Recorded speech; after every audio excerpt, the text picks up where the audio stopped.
Thanks for joining us again in this session where we're continuing our conversation with Gary and Wilma Davidson. We're talking with Gary today on communication. So, Gary, thanks for giving us even more of your time and for your patience as we go through this series. Um, we're focusing on communication today. I think it's fair to say that when we look at communication, the the word integrity comes to mind. There needs to be an integrity between what we say and how we live our lives. So, uh, you know, in politics, that may not be always evident, but in ministry, it's essential, I think. So, and even if you think about the way parents and children interact, like if I instruct my children on the way they should go, but I live a different life myself, they're going to soon get tired of me and stop listening to me. So, can you talk to us a little bit about what safeguards you can put in place to ensure that that you keep integrity as a minister in your daily life?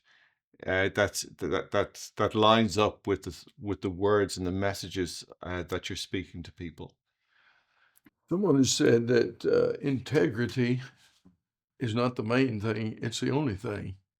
So if we do not practice what we preach, if we don't model what we're preaching and follow through, I just turned 80. I know I don't look that. Thank you for thinking that, Joe. And all I can think about right now is making sure I finish well. Okay.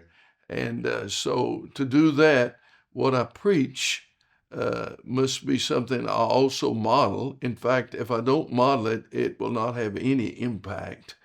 And especially because most of us are working in a local situation, in a local church, whether we're the lead minister or whatever.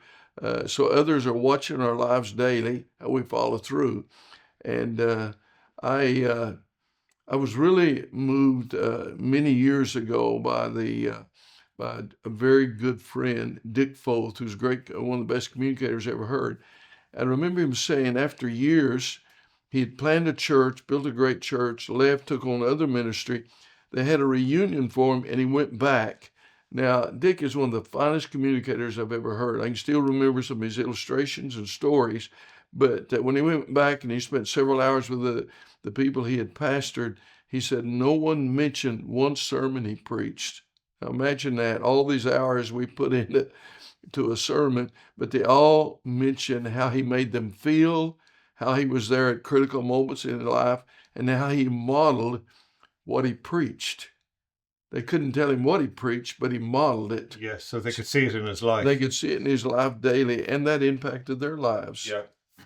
And what safeguards can we put in place to make sure that remains consistent over time? Like I'm conscious that we're frail, we're human, we're subject to failure.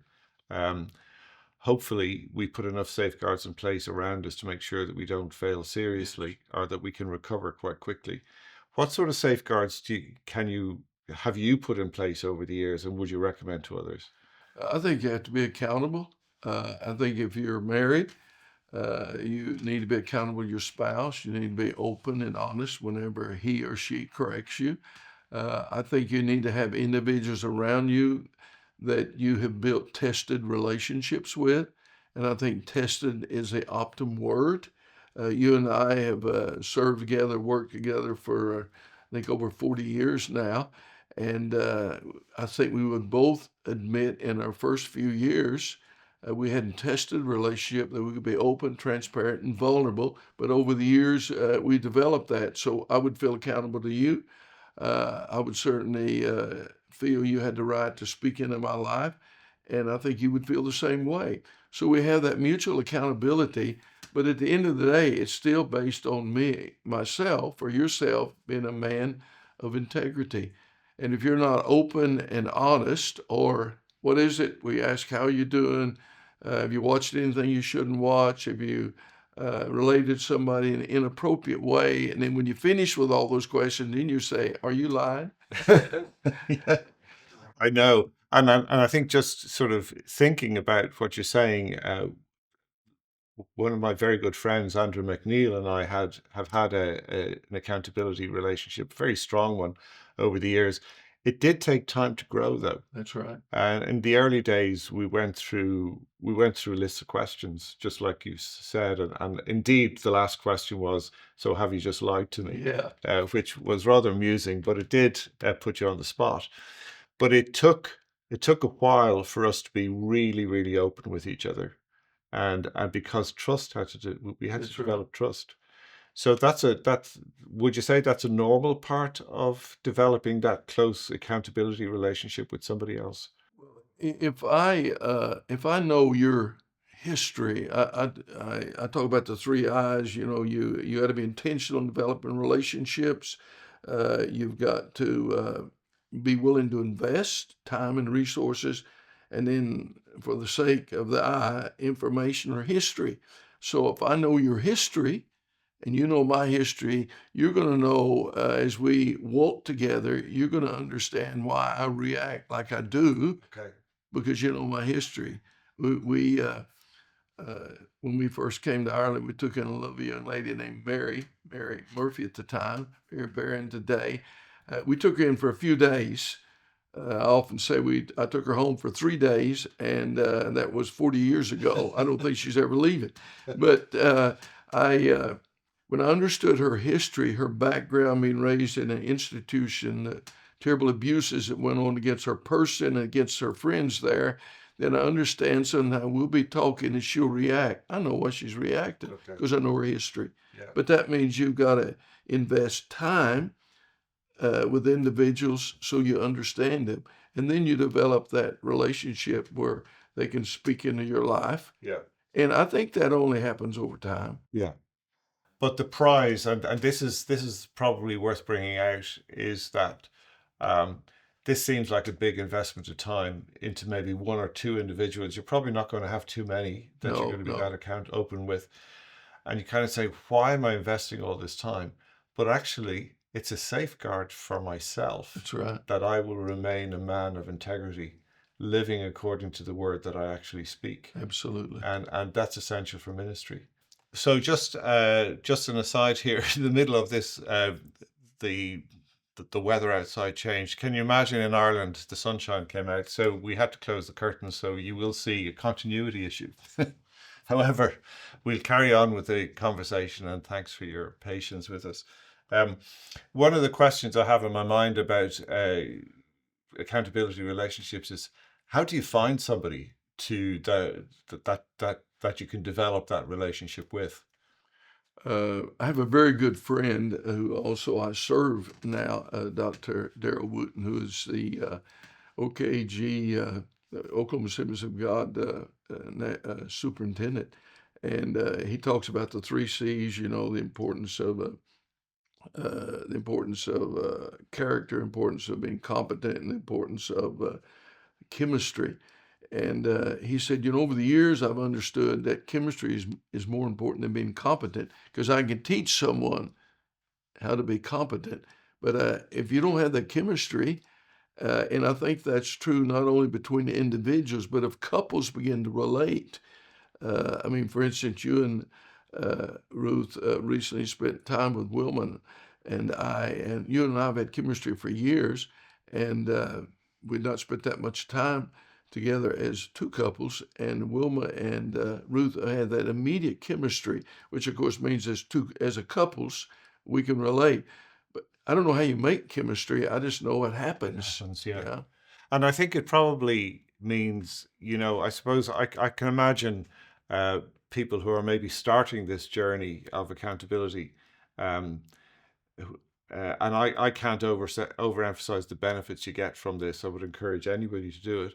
Uh, but you might have a go at it and it may not work that's the right. first time.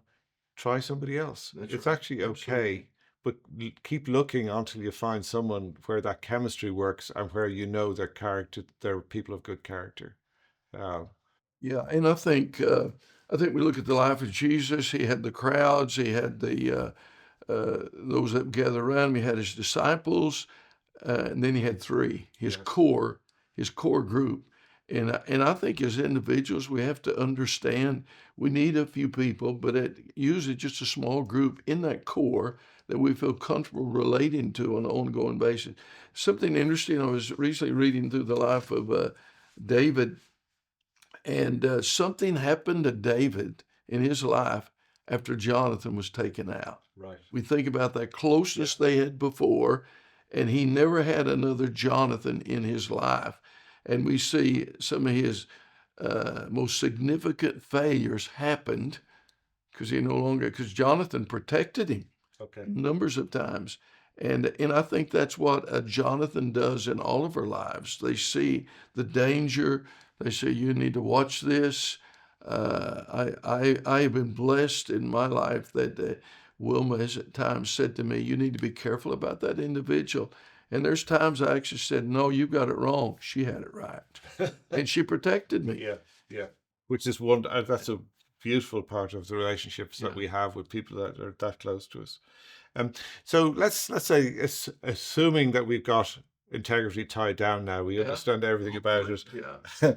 But so let's focus for a few minutes on communication style and content. So there are some rules that that might apply, and they're changing rules about communication. That one of the things in communication, we're always trying to get a message across to somebody. And as I often say to people, communicating is about helping somebody understand what you're trying to say, not just about you using a whole pile of words. Right. Right. So, but when we start thinking about the people we're speaking to and how they're going to receive our, that they first of all can understand what we're going to say and that it's relevant and contextual. How do we take care of the fact that attention spans are changing? People are bombarded with so many messages now from all sorts of sources. Um, what is the skill and the gift of preaching and the way preaching is delivered? Is that changing uh, in a world where there's so much competing messaging going on? Or do you notice anything, or is it still the same as it always was? Oh no, absolutely. It's changed dramatically. If you go back and study the lives of the great Reformation preachers and the Puritans and so on, I think Jonathan Edwards, I think his famous, or to some people, infamous message on sinners in the hands of angry God that supposedly sparked a great revival in New England and early America, early United States. Uh, he had a manuscript. He had poor eyesight, so he held the manuscript up close to his face as he read it, and I think it was over an hour. Wow. And yet somehow he connected. That's not going to happen today. Yeah. I mean, the crowd's going to leave, especially if they know you can't see very well. So we have so many competing. I mean, you don't go to church anymore to hear a good sermon, because if that's all you want, you just get some of the great preachers and communicators of the world and listen to them. So that's a drawback to a young pastor that's out in a rural context and so on, or in an urban context, wherever it may be. That's a drawback that he has to compete, but he has something they don't have. He has that relationship with his congregation, that relationship with the people he is seeking to communicate with and minister to. So they're coming because somehow he connects with them. I think you have to read the crowd. I think you have to know. I mean, for instance, this weekend I'll be speaking in one of our new church plants here in Dublin. And then the following weekend I'll be in a college, in a university context, with the 18, 19, and 20-year-olds. Obviously, my approach there has to be very different if I'm going to really connect with them.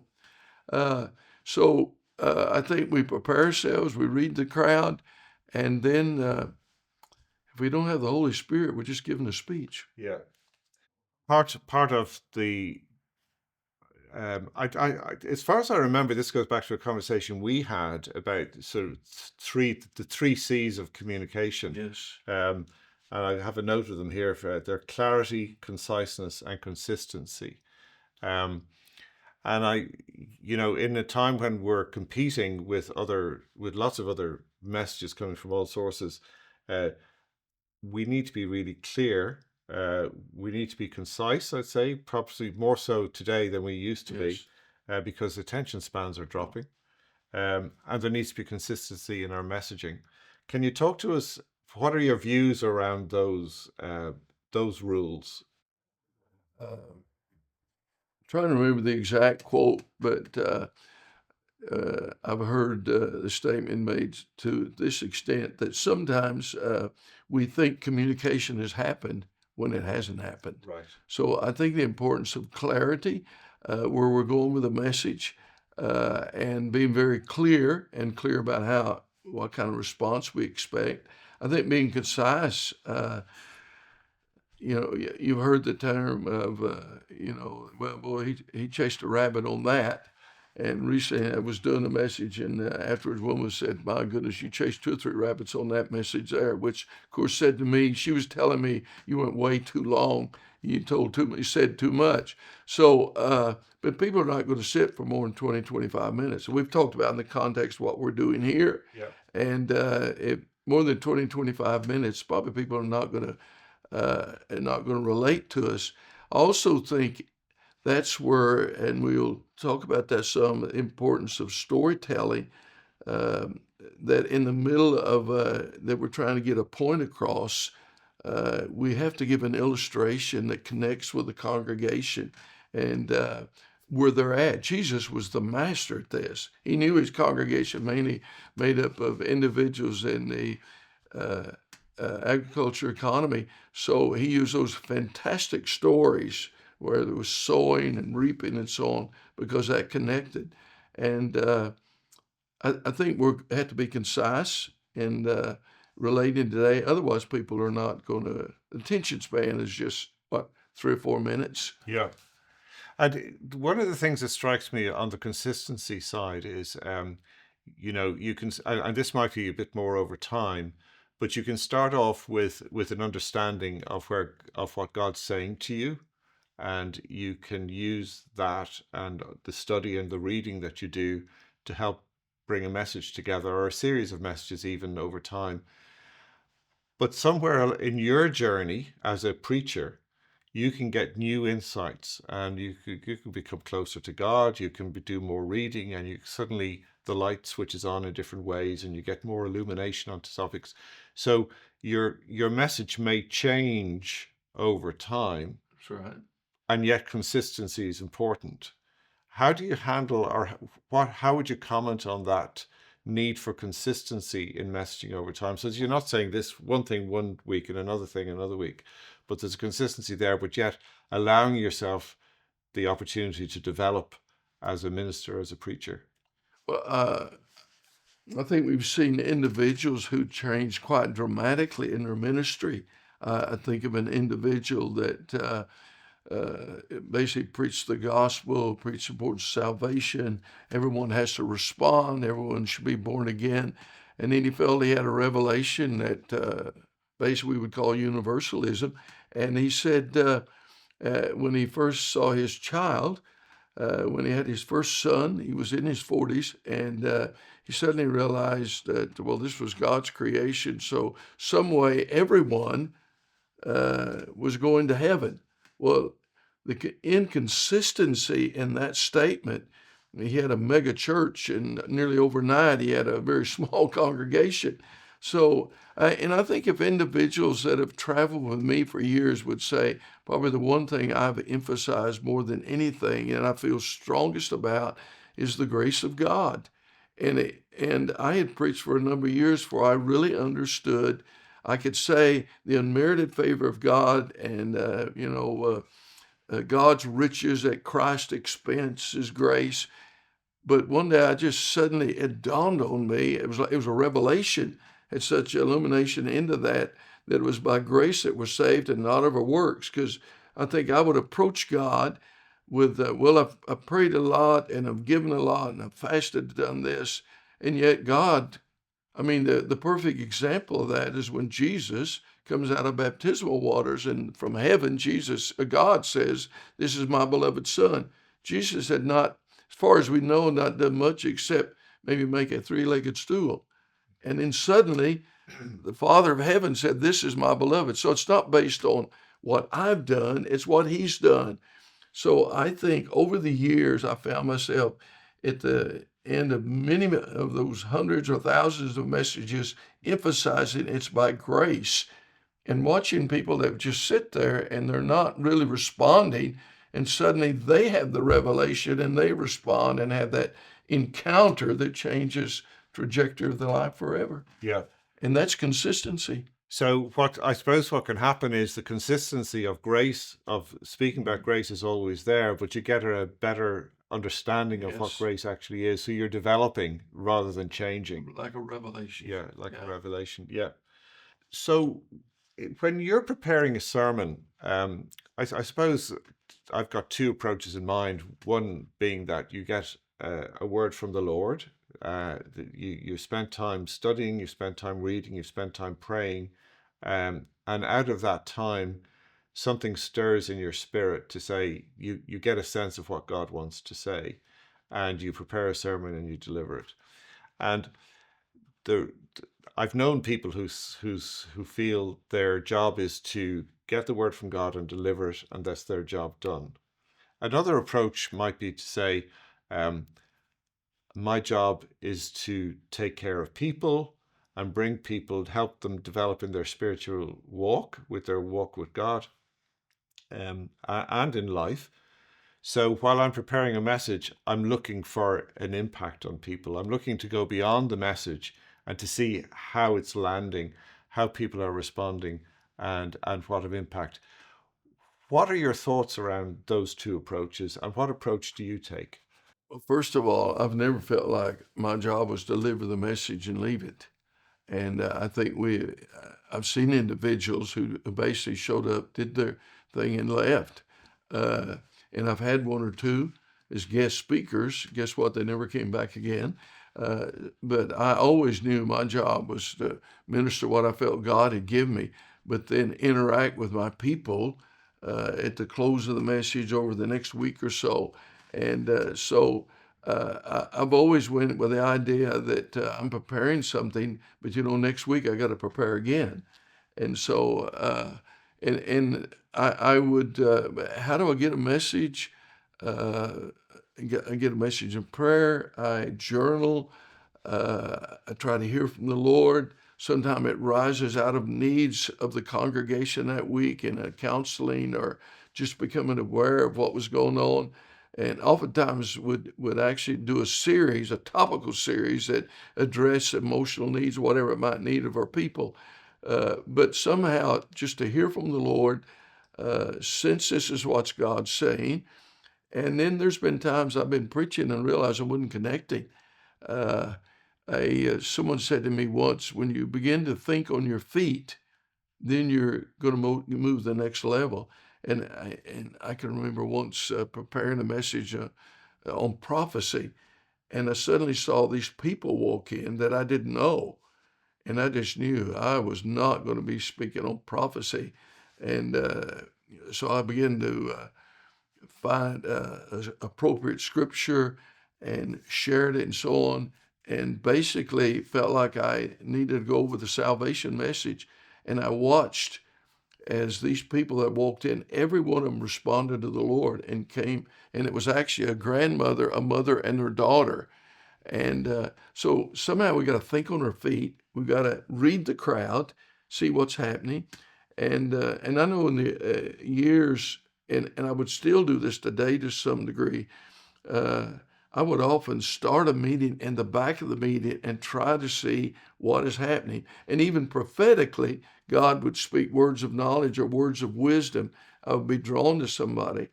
And in back to the preparation, when I would prepare a message, I'm a pacer, I'm a walker. And so I'd get up and pace up and down.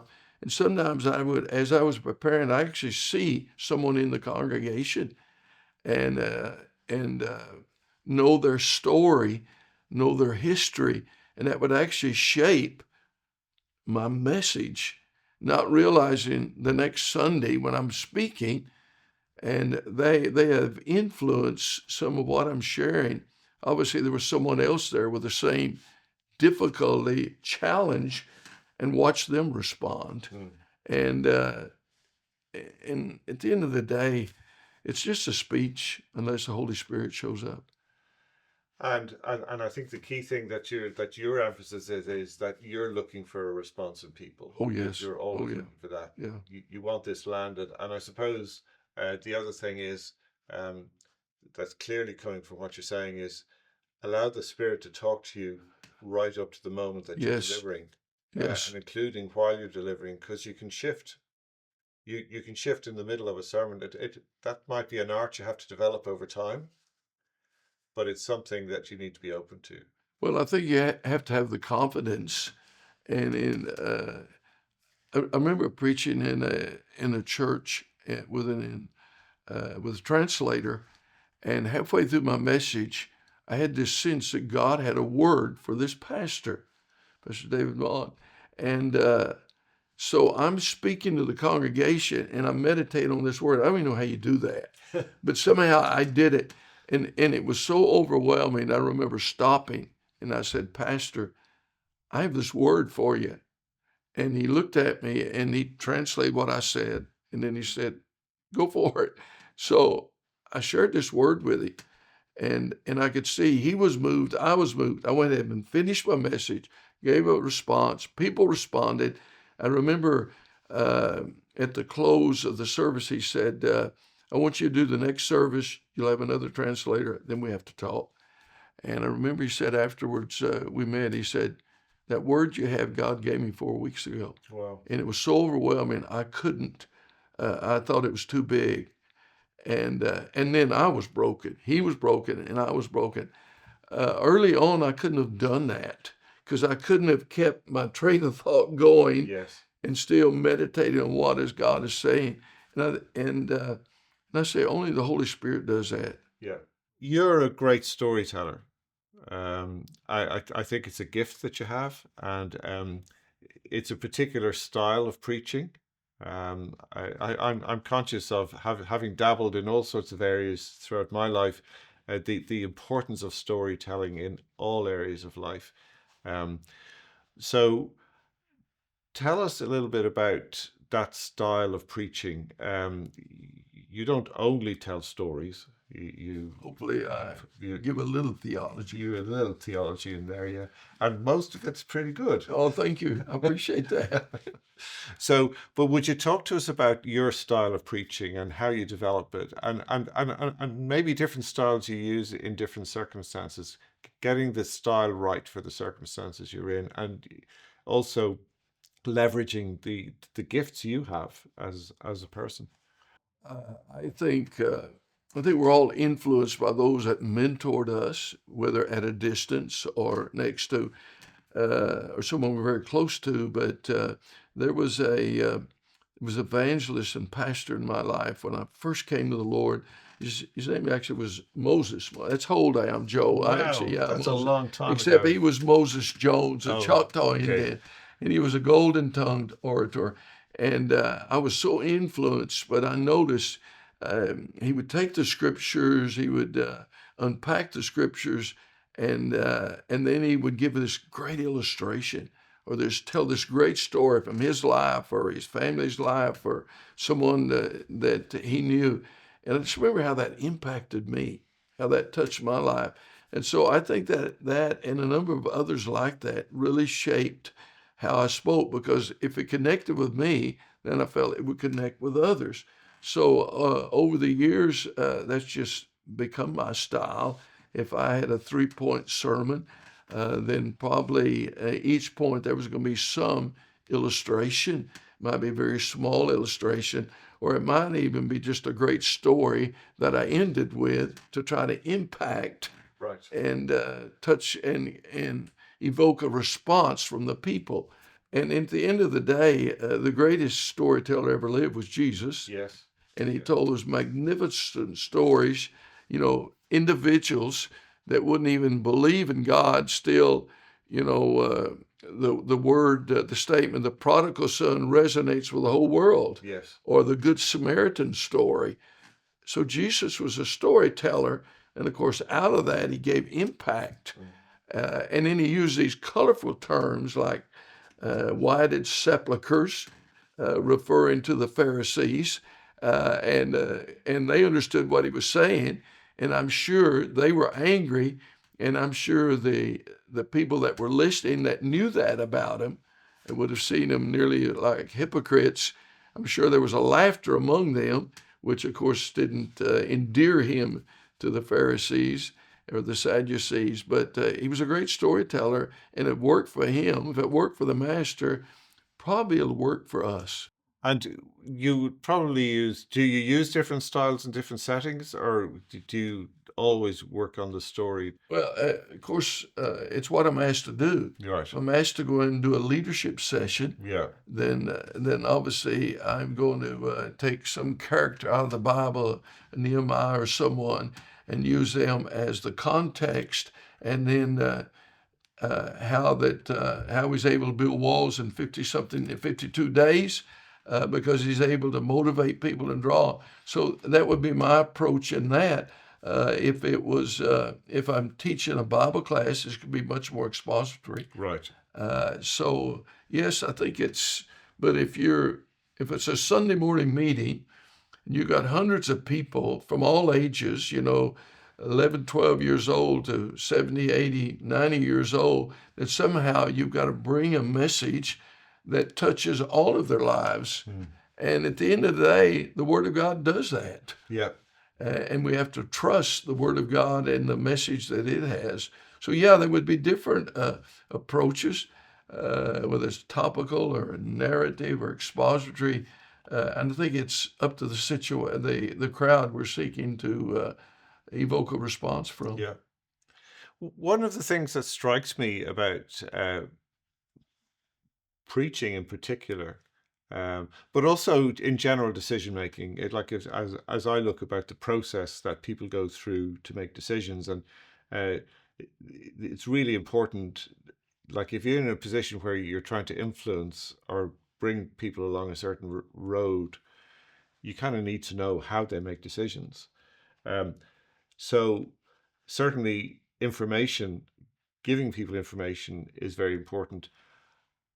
But the emotional response that you get from people is often the deciding factor in which decision somebody will make. You want to buy a car, it might be five different cars, they're all pretty good, but you particularly like the red one, which is an emotional thing. That's nothing to do. What color, what difference does the color of a car make in anything? It's our emotional response to things. So I'm also conscious that the gospel message is a message of love and grace. It's a very emotional message, and it elicits an emotional response from us. Um, can you talk to us a little bit about the importance of looking for emotional responses from people that you're preaching to, or that you're connecting with in all sorts of ways? And how do you make sure that in looking for an emotional response that you don't move over into manipulation? Obviously, the gospel itself brings an emotional response, even if it's negative. People make a decision not to follow the Lord. So I've always looked for these great stories that will elicit a response. And for instance, I was in a meeting the other night. It was a group of young people. We are wanting these young people to commit financially and also consider committing their life to some mission, and maybe a call that they had to be a missionary, whether it's in a local situation or somewhere around the world. And so I'm in that meeting. I know I'm the final person that's going to share a story. I'm not going to talk about theology. I'm going to share a story, and I'm sitting there thinking, how can I elicit a response from these young people?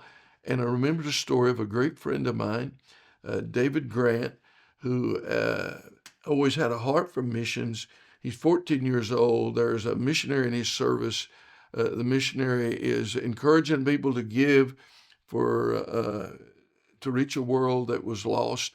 And David's sitting there weeping because he doesn't have any money to put in the offering plate.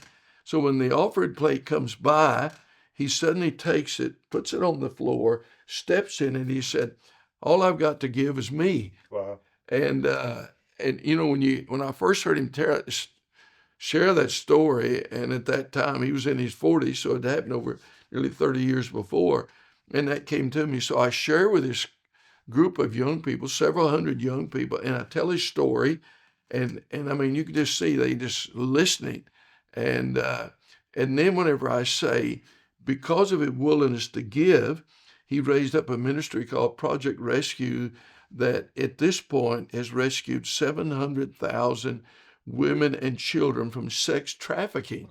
I mean, even us sitting here, That's it phenomenal. evokes a response for Yeah, us. phenomenal. Well, obviously that Yeah. I got a response out of those young people.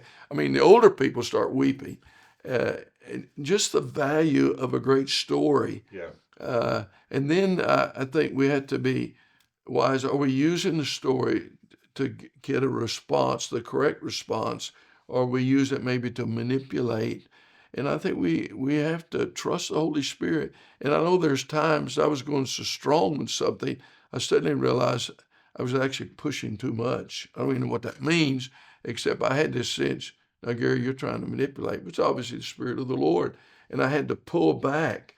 And because I saw that early on, individuals that would take stories totally out of context just to get a response. We used to talk about, they would try to scare the hell out of people to get them to heaven. Yeah. And I remember sitting in a meeting. I went to this meeting. I didn't know the Lord. It was only shortly before I came to the Lord. And this guy, they do this film. It was so manipulative, and the guy's nearly killed in it, in a tragic accident. And his response was, "Come to the Lord." And I'm sitting there thinking, they're just trying to manipulate me. And I remember a guy I knew come up to me and he said, "Gary, did you hear that message? Do you want to go to hell?" And it angered me so much that without even thinking, I was 19 years old, I said, "You know what? If you're going to be in heaven, I think hell sounds better." Okay. Terrible. Okay. Terrible. Yeah. But when you're being manipulated, was being manipulated. That's the impact. Yeah. And afterwards, when I thought it through, and years later, I'm thinking, yeah, I was being manipulated. And so I've never even told that story before. Yeah. So, yeah. But it is, I mean, that's an important point you're bringing out, because certainly appealing to people's emotions, I think, is important. But manipulation is counterproductive, Yeah. because you may feel you're pushing people to get the right result, but actually you're going to bang up against a brick wall. People don't like being manipulated. No, and if they are manipulated and then they realize it, then Yeah. they've lost confidence. Yeah. They've realized it, and they feel like a fool. Yeah. And so then so long term, we tell the stories, we expect by the grace of God to get a response, and then we have to work with that response afterwards. Yeah. And that ongoing commitment as a preacher, especially in a local church setting, That's right. where you're responsible for the pastoral care of people. So there's the follow-up following that. It's not just a single thing looking for a response and then you can walk away from it. You have to take care of those people as well. Yes, recently I was doing a meeting. I was asked to do a meeting, and I have a passion, as you well know, for church planting, because I think long term it's the finest tool of evangelism. Not only do they reach people, not only do they get them into the kingdom, but they disciple them and hopefully prepare them to go and further the kingdom. And I received a call from an individual. He said, "Sorry, Gary, I'm gonna have to cancel. I've got this individual coming in who's raising funds for orphans." I said, "Well, I can't compete with that." Because, I mean, if he puts a photo Yeah. of a starving child Yeah. and I put a photo of a church plant, guess who's going to get the funds? The starving child will. So then individuals need to back off, even in a local church, and say, Where do I want to invest my funds? Both of them very legitimate, Yes. both very legitimate. But I'm saying if we do it to the local church, if the local church does its job in a local community, there may not be a need of an orphanage. Well, Gary, thank you very much for this session. Some really good wisdom coming out there, of wisdom out of a life of ministry that stretches Thank you. over, what is it, how many thousand years ago was Moses alive? Several thousand. Several thousand. Well, I also had a pastor whose name was Simon Peter. Really? Yes. Okay. We'll leave that one. Interesting. Maybe Yes. we'll do another video session on that one. Thank you very much for joining us today. I hope you've got some really good, valuable stuff out of that you'll be able to apply. And we'll see you in another session. God bless you.